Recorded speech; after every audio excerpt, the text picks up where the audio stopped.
Little bit of a funk from the occurrences of the day, weighing heavy on me, and I imagine anybody who's been watching it's weighing a little heavy on you.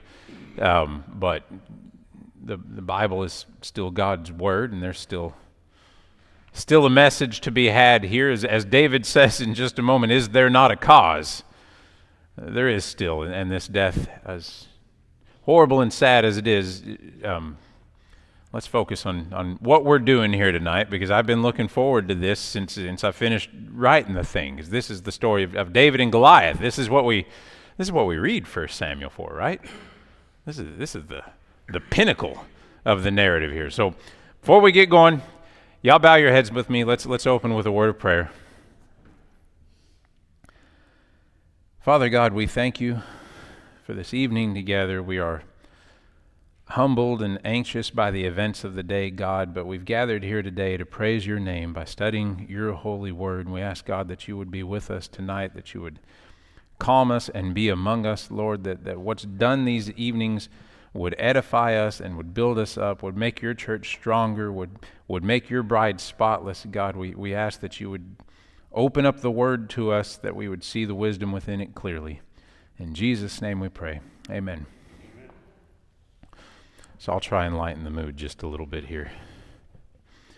There was a rabbi, a Hindu, and a New Age preacher, and they're all in a car together. They're driving to a religion conference late one evening, and their car breaks down in the middle of the countryside.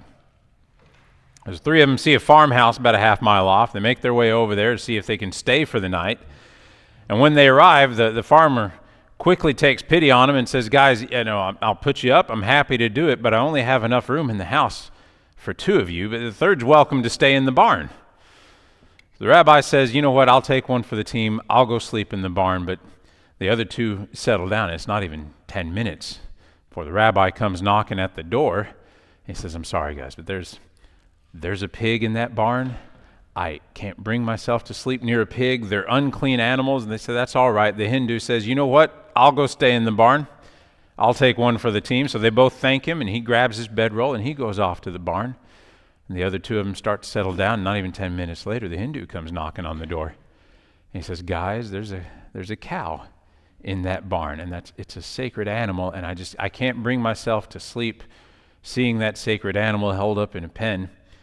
So the New Age preacher, he says, you know what, guys, that's fine. I'll go do it. You two take the farmhouse here. And the New Age preacher, he ducks off, and the other two of them start settling down for the night. And not even 10 minutes later, there's a knock on the door, and they go and they open the door, and it's the pig and the cow.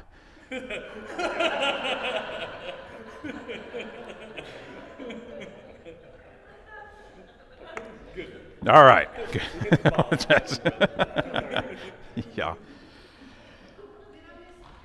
Yeah, you missed the joke. I'll tell you later. Hey, the song from Sunday, did Phil write that, or is that just really old?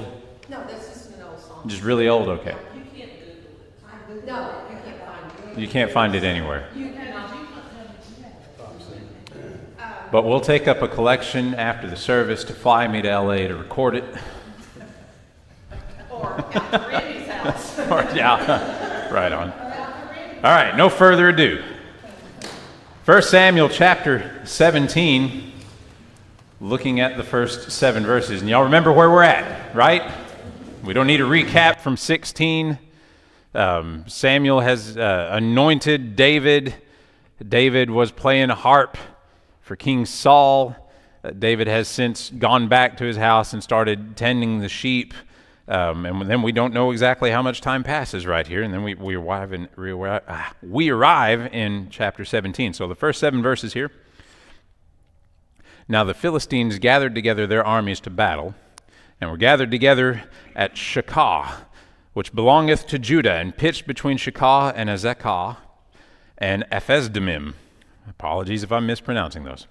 And Saul and the men of Israel were gathered together and pitched by the valley of Elah, and set the battle in array against the Philistines. And the Philistines stood on a mountain on the one side, and Israel stood on a mountain on the other side, and there was a valley between them.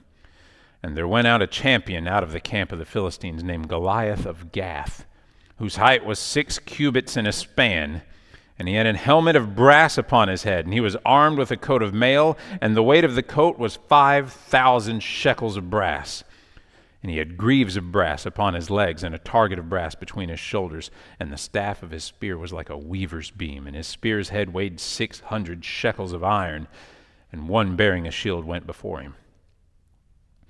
So again, we have no idea how much time elapsed between the previous chapter and what's going on right here. We know at the end of chapter 16, Saul loved David, made him his armor bearer, and just seemed like he couldn't live without David. But we find out in this chapter later on that David's returned to watch the flocks. And all we really know is enough time has elapsed that Saul doesn't recognize David when he does end up seeing him here. So it may be 5 years, 10 years, who absolutely knows. It may be less even, because David is a youth. And when you don't see a youth for a number of years, they tend to grow a lot. So maybe he really didn't recognize him. You can see an adult every 10 years, and they're just more wrinkly. But you see a youth every 10 years, a lot of changes happen. Who's laughing? However many years have passed, the Philistines are back. And their army has gathered at Shekah in the land of Judah by the valley of Elah. And we see the name of the place where they're camped was Ephesdammim, which means the border of blood. So apparently this is a hotly contested borderland between the Israelites and the Philistines. But the Philistines aren't alone. This is not unanswered, this aggression. The Israelites were camped right on the other side of the valley, on another nice mountain slope there. And they had assembled their army, made their camp on the mountainside just opposite the Philistines so that the two armies could just sit there and stare at each other. And the main attraction of the Philistine army was none other than Goliath of Gath. And if you remember the name Gath, it's because we mentioned it briefly in Joshua when they were talking about the different areas and the people that they were driving out. In Joshua chapter 11, it says, "At that time, Joshua proceeded to eliminate the Anakim from the hill country of Hebron, Debir, and Anab, and from all the hill country of Judah and of Israel, Joshua devoted them to destruction along with their cities. No Anakim were left in the land of the Israelites, only in Gaza, Gath, and Ashdod did any survive." Now, who were the Anakim? You remember that? Numbers 13 says, "And there we saw the Nephilim, they're the descendants of Anak, that come from the Nephilim. We seemed like grasshoppers in our own sight, and we must have seemed the same to them." In Deuteronomy 9 it says, "A people great and tall, the sons of the Anakim, whom you know and of whom you have heard it said, who can stand before the sons of Anak?" These were a race of giants, and Goliath had descended from this race of giants. As Joshua says, the Anakim fled to a handful of cities where God had given the land over to the Israelites, and one of those cities was Gath. And if you don't think there were really giants, if you think the author is embellishing a bit here, let's just run through the measurements here. His height was 6 cubits and a span. A cubit was a measurement from the elbow to the tip of the middle finger, so it's not a standardized unit of measure. It would vary, but on average, it's about 20 inches. And given that, the most probable estimate of Goliath's height is about 10'3". Now, conservatively, if you go a little longer, a little shorter for that, it's maybe 9'9". If you go longer, it's 11'4". So 10, maybe 11 feet tall. He was a big old boy. He's a giant. He had a helmet of brass for which we're not quoted a weight, and a coat of chainmail that weighed 5,000 shekels of brass, or about 157 pounds.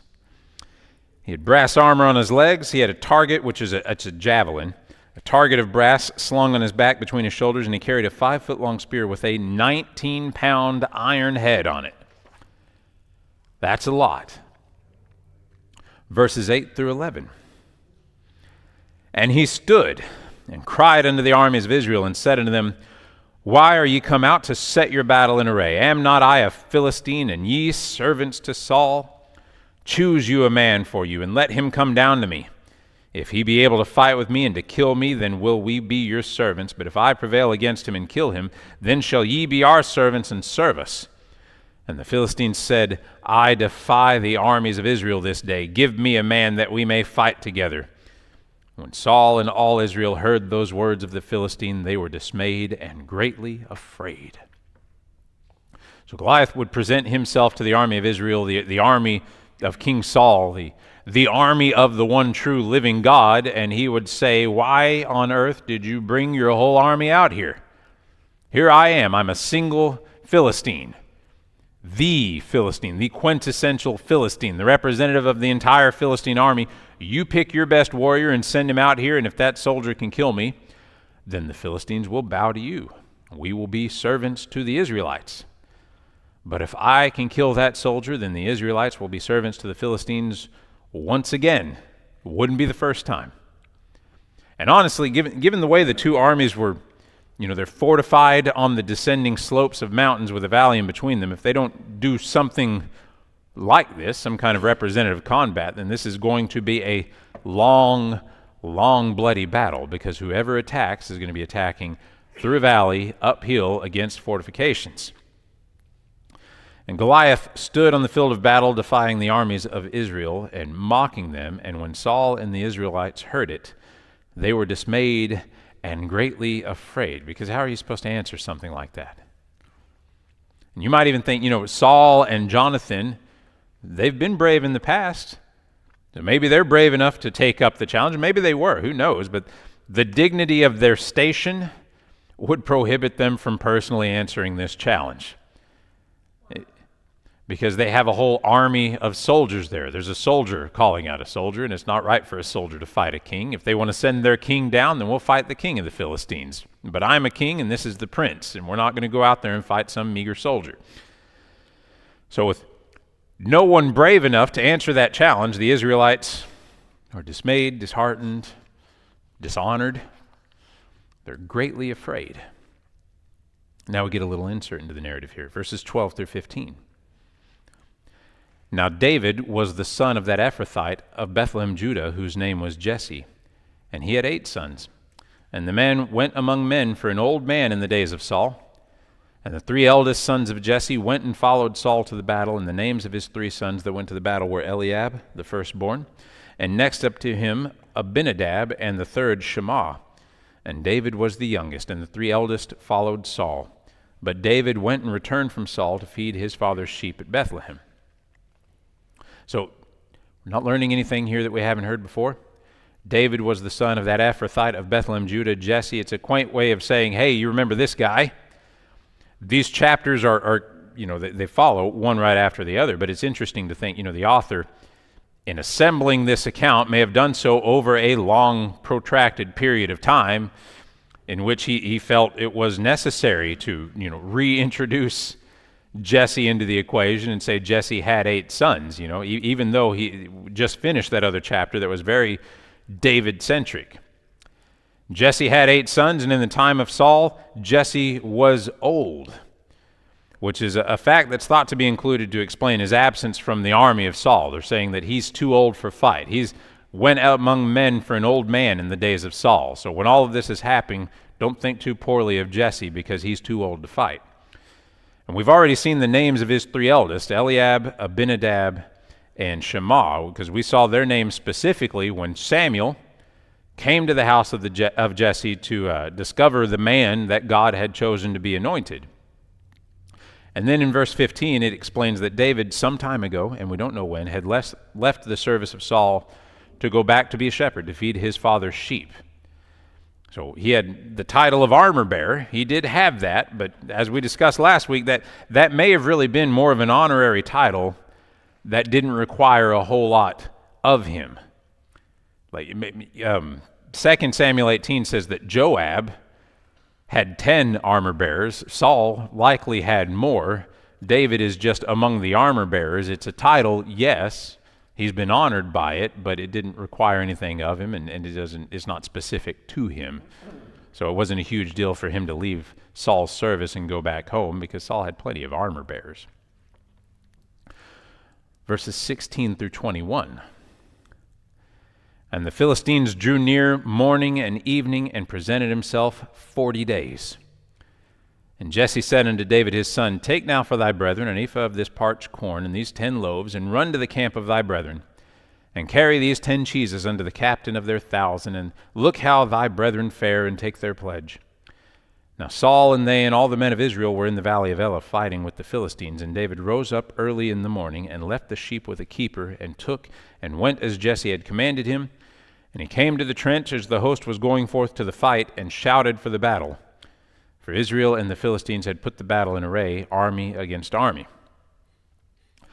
So Goliath, every day, twice a day, for 40 days, presented himself before the army of God and issued a challenge, and mocked all of the men in the army of Israel that were too afraid to face him. And at the end of this 40-day period, which wasn't, Yes, so did I understand that there is a battle going on, though? Both armies are fighting, or is that, did I misunderstand? They refer to it as the fight. Now that's, we don't know if they're actually in combat or not. Right. We're not told of any fatality or casualties or anything like that on there. When it says going to the fight, is about like saying going to the front lines. There may have been skirmishes break out or something like that whenever, because Goliath is only presenting himself twice a day, so maybe they were taking the opportunity to go back and forth on there, but we're not specifically told. It says, as the host was going forth to the fight, to shout for the battle, that kind of indicates that they're just going up to the front lines, but they're squaring off against each other, and we don't really know if they're throwing rocks and spears or just yelling at each other or what. Preliminary fights. Yeah, kind of. At the end of this 40-day period, though, Jesse happens to tell his son. Jesse doesn't know this is going on. David doesn't know this is going on. But he tells him, hey, go out to the front lines, and this just happens to be the 40th day that this has happened here. He says, go out, find your brothers, take them this food, take this cheese to their commanding officer, check on their well-being and how the battle's going and everything. And verse 18 says, look how thy brethren fare, and take their pledge. And take their pledge. That's an odd phrase in the middle of all that. And it appears as though, and this is what commentators think on it, the scholars are weighing in here, it appears as though David was probably the only one of his brothers that could read and write. As we've already talked about how he was probably in Samuel's school of prophets. We talked about that last week because it says that a youth in Saul's court knew of David, knew that he was smart, knew that he could play the harp, knew that he was a man of God. Somehow he knew that, more than likely from being within the same class that Samuel was in, or that David was in Samuel's school of prophets here. David may well have been the only one of his 8 brethren that could read and write. And he learned scripture and language and even was composing psalms. And his brothers, I don't know, may have been too old when the school was open, whatever reason. Instead of getting a letter by their hand, having a written response to take back to their father, it says, gather their pledge. Take some sign from them to let them know that I'm good, that they're good, that they're on the battle, that they're unharmed there. Now, we don't know that's exactly the case. It fits things pretty well if this is the case. It certainly explains some of the animosity and jealousy that we see between David and his brothers here in a little bit. And I think it fits pretty well, honestly. And David obeys his father. He gets up early in the morning. He gets a substitute shepherd to watch over the sheep. And he arrives at the outer perimeter of the camp, just as the Israelite army is about to go out into their battle formations and set themselves against the Philistines, in array against the Philistines. It says they're going out to the fight, which again may be different from going to fight, but going to the fight, the place of fight, to shout and line themselves up here. Verses 22 through 27. And David left his carriage in the hand of the keeper of the carriage, and ran into the army, and came and saluted his brethren.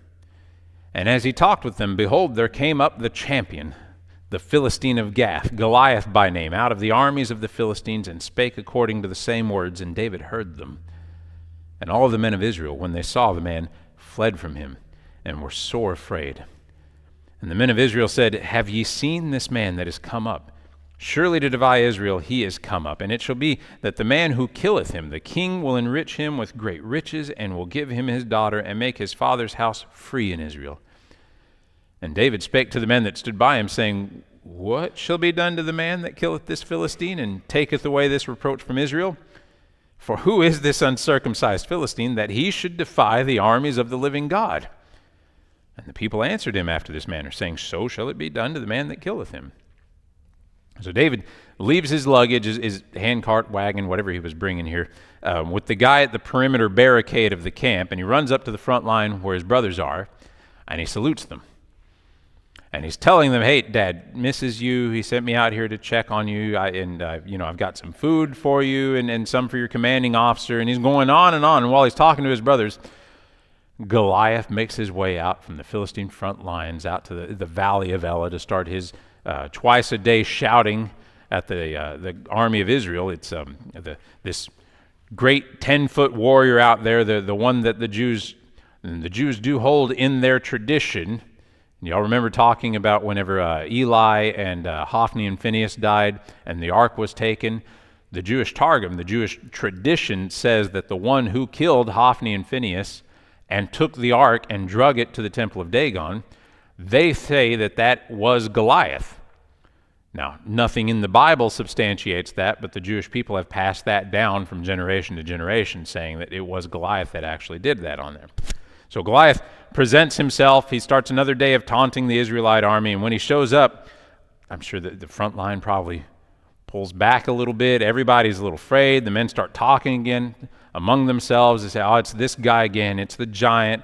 I hear the man who kills this giant will have riches, and he will have Saul's daughter, and his father's house won't have to pay any taxes anymore, and they won't be subject to a lot of the same rules and regulations that everybody else. They're going to be free. And David hears the men next to him saying this, and he said, what? Really? All of that for this guy? Who is this uncircumcised Philistine to stand against the armies of the living God? Did I just hear you guys right? A single man, a single heathen, and whoever kills him is going to get all of this. I don't care if he's a giant. He's defying the armies of the living God. And the guys confirm it. Yeah, they say that's exactly what's going to happen for whoever is going to do that. All of that for what God would more than likely empower a faithful man to do anyway. So David can't believe his ears. Verse. It was perspective, Everybody saw a monster, David saw a man. A man covered in trinkets, covered in rocks of the earth that God created. It's not, I don't know, it's hard to look at things in those kind of perspectives. That, we are so afraid of who can kill the body and not just who can destroy the body and soul. But that's the world we live in and grow up in. It's hard to maintain that kind of mentality that the God who's on our side is still God Jehovah, just like the song says. We make him much less of a being than he has been and is at the moment. The armies were thinking about what they could do. And I think another perspective David has what God can do. These are the armies of the living God. It's not what you can do, it's what God can do. It's a very different attitude. Verses 28 through 31. And Eliab, his eldest brother, heard when he spake unto the men. And Eliab's anger was kindled against David, and he said, Why camest thou down hither?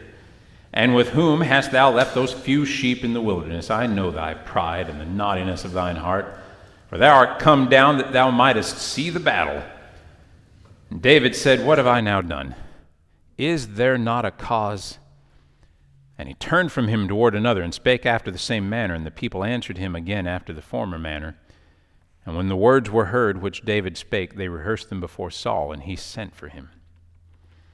So Eliab, the eldest, hears David make this whole predicament, this whole conflict out to be such a small matter. Seriously, just a giant, that's the only thing standing between the army of God and what's doing right here. And his anger is kindled. And he's the eldest of 8, and David's the youngest, so there's probably at least 9 or 10 years difference in between them. It's unlikely that this is the first time that he's angry with David. This animosity has probably been brewing for years and years. David tells us in a little bit that when he was younger, he killed a lion, he killed a bear with his bare hands, and it wasn't long ago that the prophet Samuel came to their house and anointed David for some unknown, mysterious reason in front of all of his brothers. So Eliab has this deep-seated jealousy that's really starting to boil to the surface. And he accuses David of being proud and wicked and essentially of being arrogant and trying to rise beyond his station somehow. Yes, ma'am? Kind of reminds us of Joseph and his brothers. Yeah, a lot.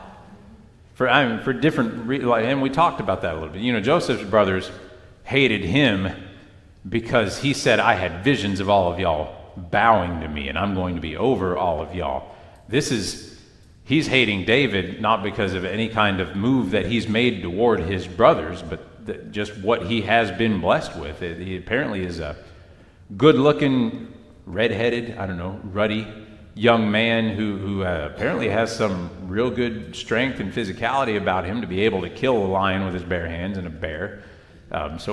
Someone to be jealous. If you're going to be jealous, it's someone like this. You picked it good. Eliab asks him, who'd you leave the sheep with?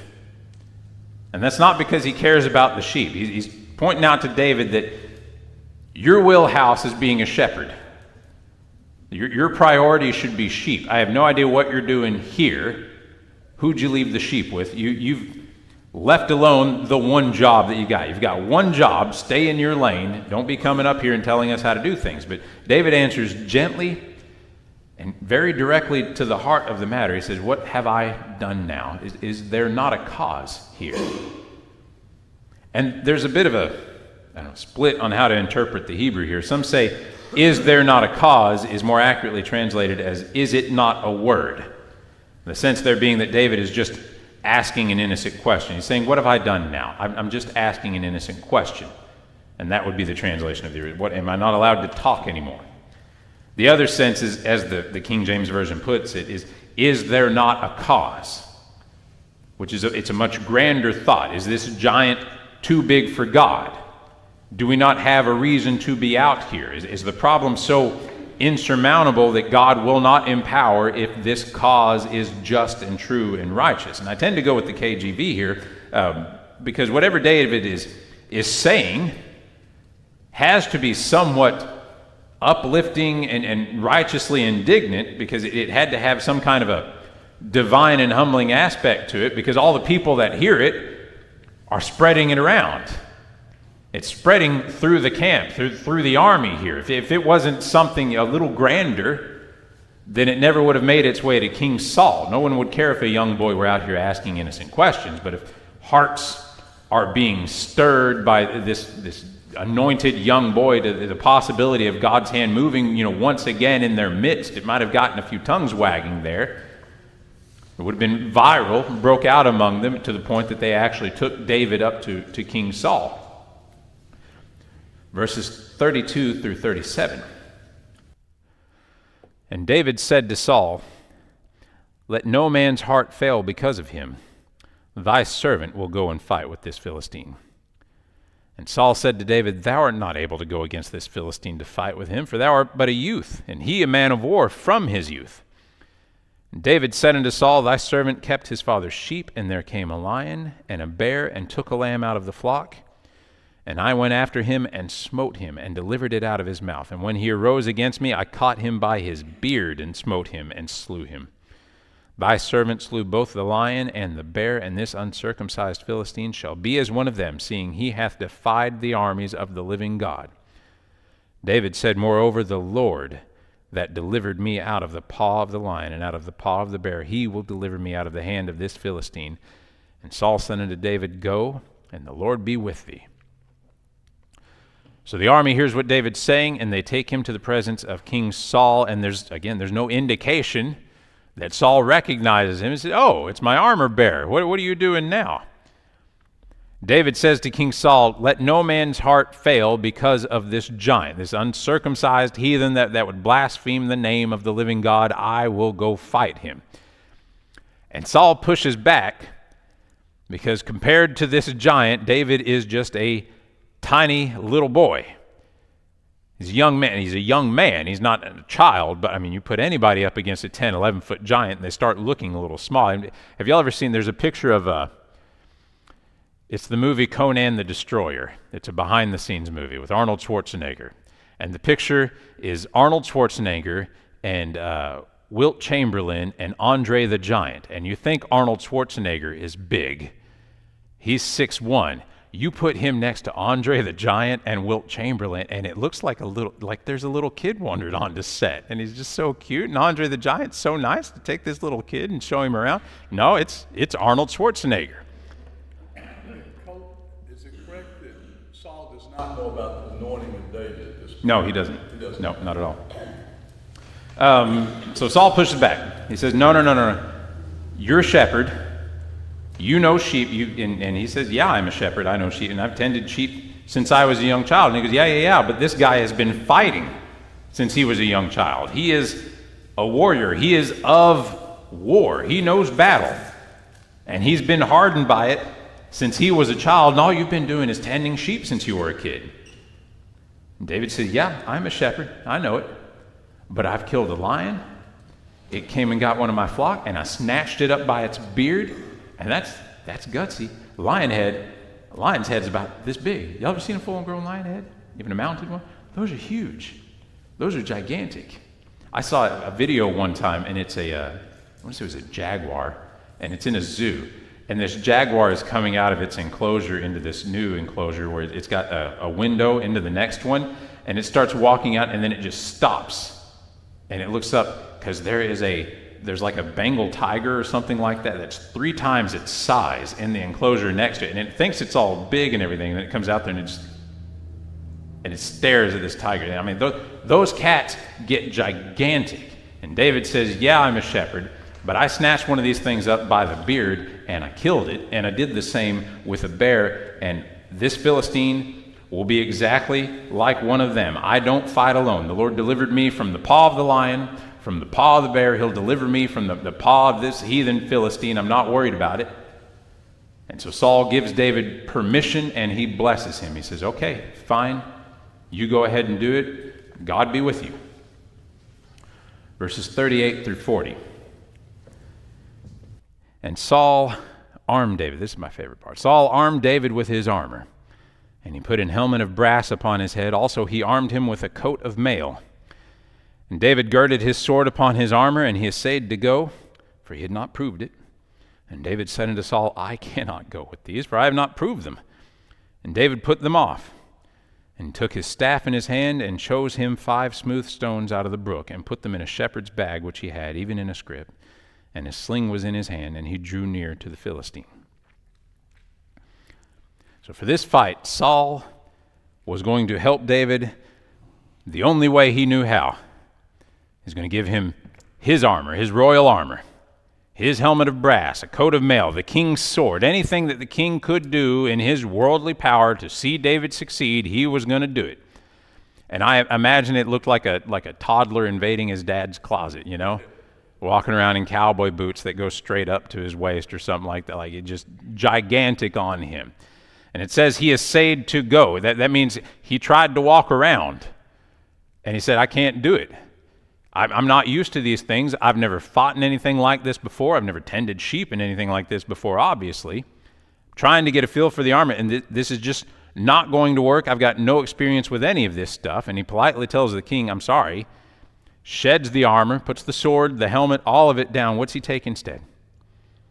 And this is it. And I saw this in a video and a commentary this last week here, and it kind of blew my mind. So he picked up his staff, went to a brook, and he chose 5 smooth stones and placed them in a bag with his sling in his hand.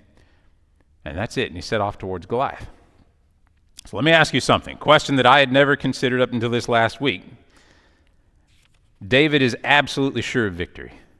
Absolutely. We all agree on that? This guy's going to be exactly like lion, bear, not even a thing. He was sure God's going to hand Goliath over to him.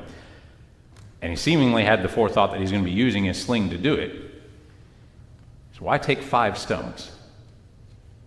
His brothers. Oh. Let me read you something. 1 Chronicles chapter 20. And it came to pass that after the year was expired, at the time that kings go out to battle, Joab led forth the power of the army and wasted the country of the children of Ammon, and came and besieged Rabbah. But David tarried at Jerusalem, and Joab smote Rabbah and destroyed it. And David took the crown of their king from off his head, and found it to weigh a talent of gold, and there were precious stones in it, and it was set upon David's head. And he brought also exceeding much spoil out of the city. And he brought out the people that were in it, and cut them with saws, and with harrows of iron, and with axes. Even so dealt David with all the cities of the children of Ammon, and David and all the people returned to Jerusalem. And it came to pass after this that there arose war at Gezer with the Philistines, at which time Sibbecai the Hushathite slew Sippai, that was of the children of the giant, and they were subdued. And there was war again with the Philistines, and Elhanan the son of Jair slew Lami, the brother of Goliath the Gittite, whose spear staff was like a weaver's beam. And yet again there was war at Gath, where was a man of great stature, whose fingers and toes were 24, 6 on each hand and 6 on each foot, and he also was the son of the giant. But when he defied Israel, Jonathan the son of Shemaiah, David's brother, slew him. These were born unto the giant in Gath, and they fell by the hand of David and by the hand of his servants. Lami, Sippai, the dude with extra fingers and toes, whether you find that gross or not, his name was Exadactylus. We don't get that here, we get that somewhere else. And in 2 Samuel chapter 21, we see Ishbi-Benob. Goliath had 4 brothers. And we're not told this explicitly, but how neat is it to think that while Goliath was on the front line of the Philistine army, taunting the Israelites, his brothers may have been hanging out in the back in the mix with the rest of the soldiers, with the other heathen fighters, and if it came to it, David, by God, was ready to not just take Goliath down, but if his brothers jumped in to help him, 1 stone at a time. That puts a bit of a different spin on it, doesn't it? That's a little more depth than what you get in the Sunday school version. 5 smooth stones for 5 possible targets. Now, he ended up only ever needing 1, but it'd be difficult to miss 4 other 10, 11-foot giants mixed throughout the army. Even if one of them is the only one that's out there running his mouth, there still may be 4 of them standing heads and tails above everybody else. David said, you know what, I'm going to take my staff, take my sling, I'm going to get 5 sons, just 5. I don't know. God may need me to kill all of these. I might need to end the family line right here. I don't know what God's going to call me to do. We'll see how it goes. So it's not just faith to face a giant. It's faith to face giant after giant after giant after giant after giant in a row. Verses 41 through 47. And the Philistine came on and drew near unto David, and the man that bare the shield went before him. And when the Philistine looked about and saw David, he disdained him, for he was but a youth and ruddy and of a fair countenance. And the Philistine said unto David, Am I a dog that thou comest to me with staves? And the Philistine cursed David by his gods. And the Philistine said to David, Come to me, and I will give thy flesh unto the fowls of the air and to the beasts of the field. Then said David to the Philistine, Thou comest to me with a sword, and with a spear, and with a shield, but I come to thee in the name of the Lord of hosts, the God of the armies of Israel, whom thou hast defied. This day will the Lord deliver thee into mine hand, and I will smite thee, and take thine head from thee, and I will give the carcasses of the host of the Philistines this day unto the fowls of the air, and to the wild beasts of the earth, that all the earth may know that there is a God in Israel. And all this assembly shall know that the Lord saveth not with sword and spear, for the battle is the Lord's, and he will give you into our hands. So this is the face-off. Goliath is expecting a soldier to step forward from among the Israelites. He probably pictured a man of stature. I mean, the Israelites had big old boys among them. We get to talking in a little bit about some of the men of valor that were gathered up to the Israelite army, and some of them are pretty substantial by the sound. I mean, you get numbers thrown around like what you were seeing with Samson, where he slew 1,000 Philistines with the jawbone of an ass. And this guy, well, one of them had a javelin, and they were saying that he killed like 100 men with a javelin. I can't read. We get an itemized list at some point of some of the mighty men in Israel. There are good soldiers here. I imagine Goliath is expecting some big rugged man of war with scars and muscles and chest hair, someone who, at least is going to put up a fight. We don't want a first-round knockout here. But instead, he gets a youth.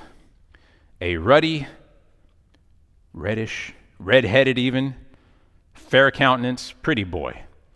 So I don't know, maybe he's, am I a dog that you're going to send a redhead out here to kill me? That's horrible. They search the whole of the Israelite army, and they send this pint-sized pretty boy out there to face down a 10-foot giant. And Goliath looks on him with disdain, anger, disgust. He says, what am I? I'm some mongrel dog, some pest that you're going to come out here and chase me away with a stick? And he cursed David by his gods. And there's mixed feeling on whether that means that Goliath was cursing him by the name of Dagon, his own god, or the gods that because we see the plural swap back and forth for this, and the original Hebrew does seem to be the singular. Or if he's invoking the sacred name of Jehovah to inflame the Israelite army even more and openly blaspheme against their God and curse them in the name of their own God. And he tells David, I'm going to kill you. I'm going to leave your body on the field of battle. You're not going to get a burial. The birds of the air, the beasts of the field, they're going to have at you. And David replies and says, you think you're well armed for this.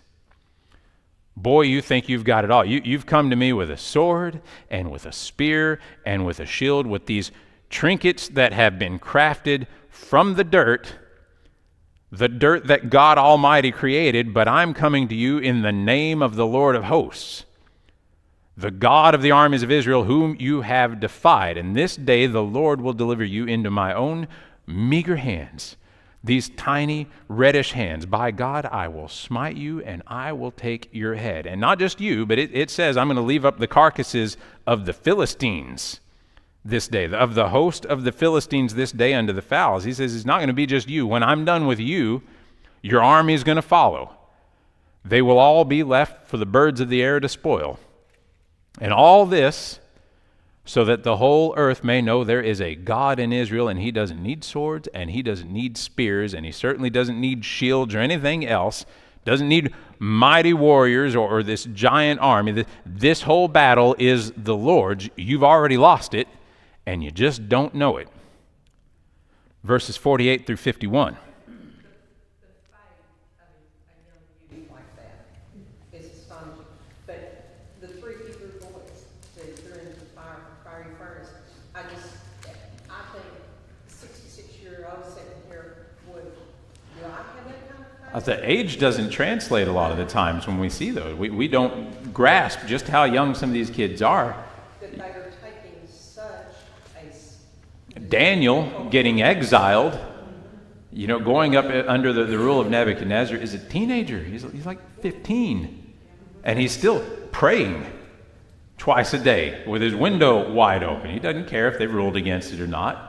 He says, no, we're not going to eat anything here. What teenager has the forethought to be exiled to a heathen country and say, we're not going to eat here, we're going to try and keep ourselves pure? That's amazing to me. It's the kind of thing I might arrive at eventually, like that decision, I might get to it at some point. Like, you know what, guys, we've had a couple days of eating here, but I think strategically our best route might be to just not eat anything. We'll see if they can give us vegetables or something like that, and how we're going to do on it, and that'll really show our faith. He's there by default. It is amazing in some of the youngsters of the faith there. So we can't, even today, we can't discount the strength of our youth. I mean, we've seen a 31-year-old today gunned down, and that's going to have some wild repercussions. That's going to ripple through our political stage over and over and over. But even as young as he is now, he started years ago going out to college campuses and talking and doing things like that, and his faith has grown over the years. He didn't always used to talk about it near as much, but now, even at 31, every time he gets on the stage, he's talking about Christ and how that really is the solution for all our problems, or he was here. We can't discount the youth. Verses 48 through 51. And it came to pass, when the Philistine arose and came and drew nigh to meet David, that David hastened and ran toward the army to meet the Philistine. And David put his hand in his bag and took thence a stone and slang it. Slang is a word. and smote the Philistine in the forehead, that the stone sunk into his forehead, and he fell upon his face to the earth. So David prevailed over the Philistine with a sling and with a stone, and smote the Philistine and slew him, but there was no sword in the hand of David. Therefore David ran and stood upon the Philistine, and took his sword, and drew it out of its sheath thereof, and slew him, and cut off his head therewith. And when the Philistines saw their champion was dead, they fled. Mm-hmm. Was this a supernatural miracle?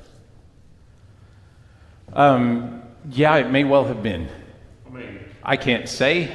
that's everything that happened. I guess it's the position I would take is this was done by faith, believing, but it wasn't supernatural. If you believe and you swing the stone and it hits him in the head, it's going to take him down. That's not. No, Now, when Elijah called down the fire and it consumed it, that's even the rocks. There's a difference. God may well have guided the stone somewhat from the sling, to make sure that he hit his mark or something like that. But we don't see God. Enough force on him. Well, I mean, God- first off, so Goliath raises up from his seat. It says he raises up, and that's because he was more than likely seated, because he's wearing like 200 pounds of armor. So the guy is seating. He comes out, he presents himself, he sits back down. But for the most part, he's seated through a lot of this. He approaches David, and as he's walking out there and presenting himself, I imagine, it's this determined, fearless, steady walk of somebody who's completely overconfident, like a villain in a horror movie they never run. They just walk towards their target, all ominous, something like that. And I can only imagine how surprised he would have been to see this kid in a dead sprint towards him. And David stopped at a distance, puts his hand in his bag, gets one of the 5 smooth stones, and he slang it. And I don't know if you've ever seen those videos. Have y'all ever seen videos on the internet of that guy that does the sling? Where he's just doing it against like a granite rock mountain face or something like that. But those rocks, the stones he's using, are exploding on impact. You can get a lot of force with something like that. A skilled slinger, which David would have been, can get a projectile up to 150 miles an hour. 150 miles an hour. I think this narrative demonstrates, and it is for us, if we have faith and believe in what we can accomplish, we can accomplish a great deal. Yeah, no. God had specifically equipped him to do exactly what he did. It's not like he'd never slung a stone before. He was put exactly in that position. God said he needed a hole, and David's been digging holes his whole life, and he just happened to have his shovel with him. That's exactly the kind of scenario that God puts people in here. He goes out there with a sling, and then, like I said, they can get 150 miles an hour. That's going to kill somebody. That's going to at least incapacitate them. With an 11-foot giant, maybe it just knocks him out cold. We're not told exactly on that, but it puts him down on his face. The fastest major league pitch ever recorded is 105 miles an hour. It's up to 110. Up to 110 now?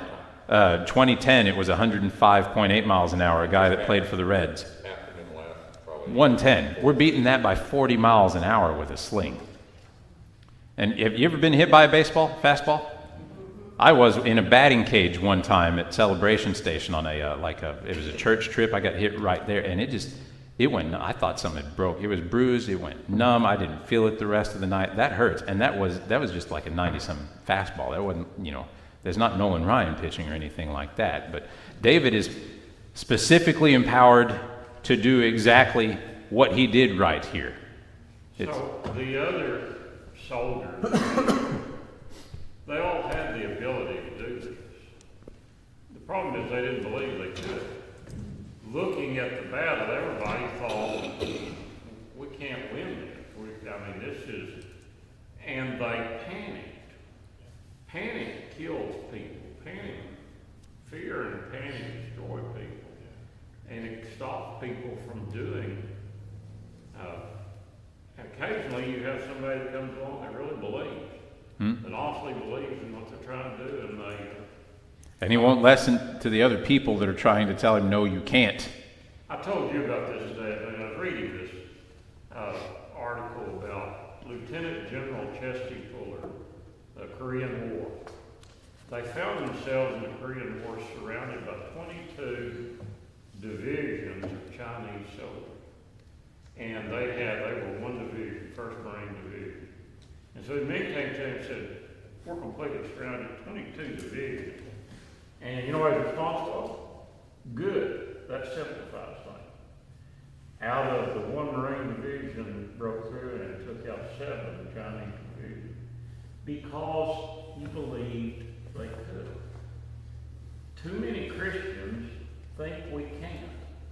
You know, the things in the world that are stopping us are just, the monsters are too big, and we get in our mind that we can't. Sometimes we need to have the attitude, good, that simplifies things. I can fight this battle. I've got the smooth stones. God has equipped us to do great things if we believe, if we really believe we can. I'm sorry. Oh, you're right. I'll hush now. I completely agree. So thank you. I appreciate it. It's good when you're done.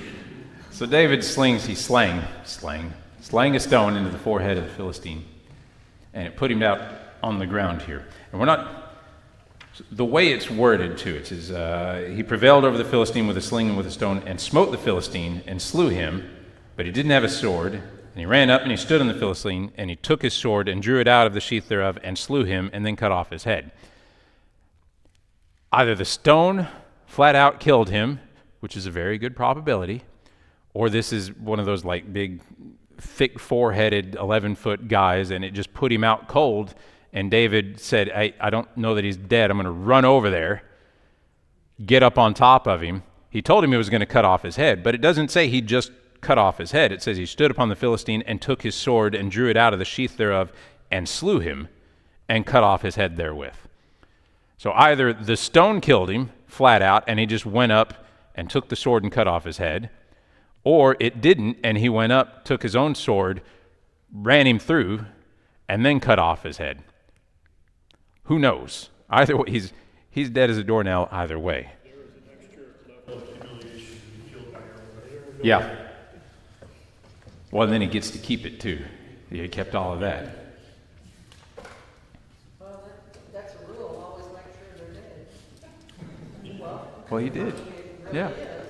Don't just knock them out, don't just make them angry. Well, and so at this site, beheading of their great 10, 11-foot champion, the rest of the Philistine army fled. Verses 52 through 54. And the men of Israel and of Judah arose and shouted and pursued the Philistines until thou come to the valley and to the gates of Ekron, and the wounded of the Philistines fell down by the way to Sherman, even unto Gath and unto Ekron. And the children of Israel returned from chasing after the Philistines, and they spoiled their tents. And David took the head of the Philistine and brought it to Jerusalem, but he put his armor in his tent. So the Israelite army, they see him fall. They let out a mighty battle cry. They've all of a sudden, they're jazzed all of a sudden. They light out towards the Philistine army who's fleeing, and they're killing them as they're running away.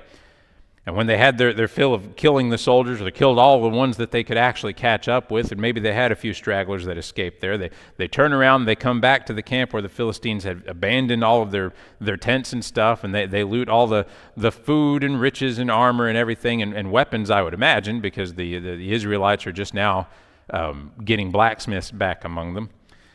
And David, it says David he eventually took the head of Goliath to Jerusalem. That's like a summary verse of saying where it actually ended up here. I say eventually because in just a few verses here, it says that he showed it to King Saul immediately after. So don't think he just left and went up. It probably even took a few years for the head to make its way to Jerusalem, because there's this like victory tour of sorts. And the armor of Goliath, David keeps that in his own tent, which I assume was provided for him just as soon as he had his victory over because all he showed up with was a hand cart and some corn and cheese. And now they're saying, here, take a tent. He's got a tent all of a sudden, and that shouldn't surprise us because all of a sudden he's the star of the show. verses 55 through 58, the very end here. And when Saul saw David go forth against the Philistine, he said unto Abner, the captain of the host, Abner, whose son is this youth? And Abner said, As thy soul liveth, O king, I cannot tell. And the king said, Inquire thou whose son the stripling is. And as David returned from the slaughter of the Philistine, Abner took him and brought him before Saul with the head of the Philistine in his hand. And Saul said to him, Whose son art thou, thou young man? And David answered, I am the son of thy servant Jesse the Bethlehemite. So as we mentioned before, Saul seems to have no recollection of David. It's weird. We're only judging this contextually. He doesn't seem to recognize them. It doesn't come flat out and say that. All he's saying here is who's his parent? Who's his dad? Where's this kid come from? Now, there's a very real chance that he was armor bearer, and while he was in Saul's employ, Saul loved him, and he was an honored servant in his employ, and he just, so much time has passed he doesn't recognize, but Abner doesn't recognize him either. So he may have changed a great deal over the years there, or he may be specifically asking Abner, this kid that we employed a long time ago who was playing the harp for me, did we ever ask about his parents? Do we know who his dad is? And Abner's like, no, I don't think we did. I don't know who his dad is. And he said, well, go inquire of it. We don't know either way. Abner doesn't know. He has to go ask all the other soldiers. He has to go around there. And when David's brought before the king to receive recognition and the reward for his feat, Saul asked him whose son he was. And this chapter, all it records here is that he answers by saying, I am the son of thy servant Jesse the Bethlehemite. But the very next chapter, chapter 18, begins with the phrase, and it came to pass when he had made an end of speaking with Saul. So they had a lengthy conversation. He spoke a lot and at some point made an end of speaking with Saul. So it was much more than what's recorded here at the end of chapter 17. It wouldn't shock me if he went up there and he said, so let's meet this daughter. I'm supposed to be getting a wife out of this, right? No? He may have even looked at Saul and said, you may not remember me. It's been a few years, but I used to play harp in your court. Maybe not. Maybe he skipped over that because the only time he was playing harp in the court of Saul was when Saul was having those evil spirit fits, and it may not be something that he wants to bring up. Now, who knows what their conversation was there, but that's the end of chapter 17. 18 next Wednesday night. Yeah. Remember